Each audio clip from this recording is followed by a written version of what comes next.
अब बच्चों हम आ चुके हैं बीपीटी थ्योरम के कॉन्वर्स पे। क्या है ये? बीपीटी का कॉन्वर्स। अब बीपीटी का कॉन्वर्स क्या कहता है इसके लिए, लेकिन आपको बीपीटी थ्योरम आनी चाहिए इसको समझने के लिए। तो जिन्होंने बीपीटी नहीं देखी है तो मैं चैनल पे अपलोड कर चुका हूं, अपने ट्रायंगल चैप्टर की प्लेलिस्ट में जाके आपको बीपीटी की वीडियो दिख जाएगी। और शॉर्ट्स में भी इसका शॉर्ट वर्जन, बीपीटी का शॉर्ट वर्जन अपलोड कर चुका हूं 1-2 मिनट का, जो आप बहुत इजीली समझ आ जाएगा अगर आपको पहले से आती है तो। ठीक है, तो बीपीटी थ्योरम आपको आनी चाहिए इसके लिए, कन्वर्स के लिए। अब कन्वर्स क्या कहता है? जैसे बीपीटी थ्योरम हमारी कहती है कि अगर लाइन पैरेलल हो तो उसके जो रेशियोज है वो बराबर होते हैं। कन्वर्स उसके उल्टा कहता है। कन्वर्स कहता है कि अगर एक लाइन डिवाइड कर रही है ट्राइंगल को ऐसे दो दो दो दो पार्ट्स में, ठीक है, तो अगर दोनों रेशियो सेम है, मतलब कि इन लाइंस के रेशियो सेम है, अगर ये रेशियो सेम है तो प्रूफ करो कि डीई और बीसी पैरेलल है। तो प्रूफ करो कि दो जो लाइंस है वो पैरेलल है।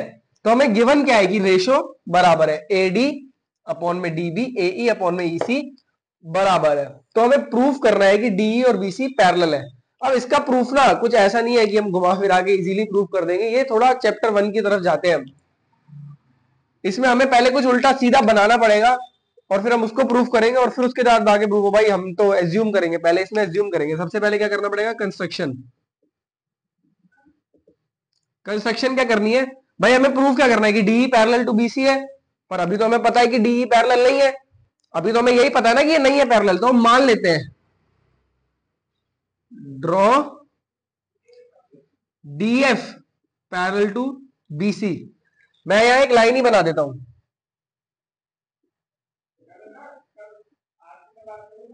डीएफ। एक लाइन मैंने बना दी डीएफ और मान लेता हूं कि वो पैरेलल है। क्या करते हैं? Assume DE is not parallel to BC, ये अज्यूम कर लो। भाई जब उन्होंने प्रूफ करने के लिए किया है कि डी और बीसी पैरेलल है, तो आप मान लो कि डी और बीसी पैरेलल नहीं है। डी और बीसी पैरेलल हमारे नहीं है। अगर डी और बीसी पैरेलल नहीं है तो हमने ड्रॉ कर दिया एक डीएफ। मान लो कि डीएफ पैरेलल है, एक लाइन बना दी मैंने, मान लो कि ये जो डीएफ है ये पैरेलल है बीसी के। तो जैसा कि हमारी 6.2 थ्योरम कहती है, as DF is parallel to BC by BPT theorem, sorry 6.1 जो हमारी हमने इससे पहले सीखी है, वो थ्योरम क्या कहती है कि अगर दो लाइन पैरेलल है तो उनकी साइड्स के रेशियो बराबर होते हैं। समझे? अगर ये और ये पैरेलल है तो इनकी जो साइड्स है एएफ और एफसी, ई को इग्नोर करो, एएफ और एफसी ये रेशियो बराबर होगा। बिल्कुल बराबर होना चाहिए। इसे इक्वेशन 2 मान लो, इसे इक्वेशन 1 मान लो। From equation 1 and 2, equation 1 and 2 से हमें क्या मिलता है? एडी और डीबी के बराबर एई और ईसी है। एडी के बराबर है एई और ईसी, एडी और डीबी। अब देखो ये साइड और ये साइड सेम है, तो मतलब ये साइड और ये साइड भी इक्वल होनी चाहिए। अगर ये इसके बराबर है और ये इसके बराबर है, एडी और अपॉन डीबी के, एडी अपॉन डीबी के, तो ये दोनों भी तो आपस में बराबर होंगे। ध्यान से समझो ऐसी चीज, ठीक है? तो यहां मैं क्या लिख सकता हूं? एई अपॉन में EC is equal to AF upon में एफसी। आगे की चीज बड़ी इंटरेस्टिंग है। आगे हम क्या करेंगे, मैं इसे थोड़ा यहां पे ले जा रहा हूं, नीचे जगह खत्म हो जाएगी। मैं दोनों में ना वन वन वन ऐड कर देता हूं, एडिंग 1 टू बोथ। दोनों साइड 1 ऐड कर देता हूं, ए अपॉन में ईसी प्लस 1, एफ अपॉन में एफ सी प्लस 1। एलसीएम लेंगे, एलसीएम हमारा ईसी आ जाएगा,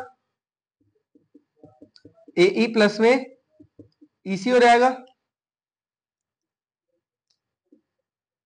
ठीक है, यहां भी एलसीएम लेंगे, एलसीएम हमारा क्या आ जाएगा? एफसी, एफसी हमारा एलसीएम आ जाएगा। तो समझ आया यहां तक? एफसी हमारा एलसीएम आ जाएगा और ये भी एफसी से मल्टीप्लाई हो जाएगा, एफसी एफसी। ठीक है, अब एई प्लस ईसी क्या है हमारा? एई और ईसी, एई और ईसी मिला के एसी बना रहे हैं।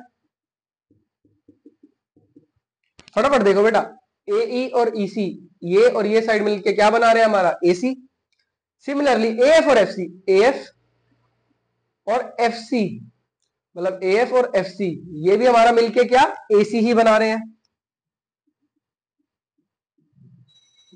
एसी एसी खत्म। क्रॉस मल्टीप्लाई करोगे F C is equal to E C आ जाएगा। अरे एक बात समझो यार, एफ सी और ई सी तो बराबर आ गए, एफ सी और ई सी, अरे एफ सी और ई सी तो बराबर आ गए, मतलब इसकी लेंथ और एफ सी और ई सी की लेंथ बराबर है। इसका मतलब ये तो एक ही लाइन है, ये एफ और ई तो सेम ही पॉइंट है।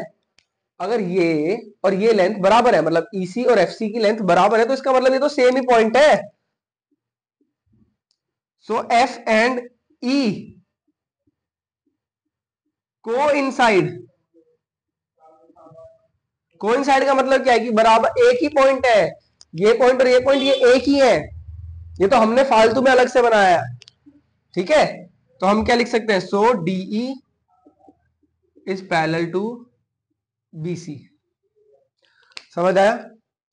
ये पॉइंट एक्चुअली में एग्जिस्ट नहीं करता है, ये इसके ऊपर ही है, एक्चुअली में ये पॉइंट इसके ऊपर ही है, ये तो हमने फालतू में अलग से बनाया था, ठीक है। तो हमारी जो assumption थी वो डीएफ और डीई तो सेम ही लाइन है, तो इसका मतलब डीई पैरेलल टू बीसी है।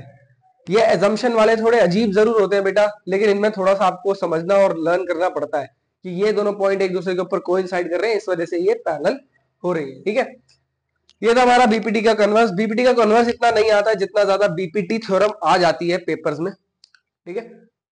अब इसका भी एक शॉर्ट अपलोड कर दूंगा, और फिर भी आपको कुछ डाउट्स रहते हैं, कुछ प्रॉब्लम रहती है, तो मैंने अपना डिस्क्रिप्शन में अपना कॉन्टैक्ट डिटेल्स डाल रखी है, आप लोग डिस्कस कर सकते हो।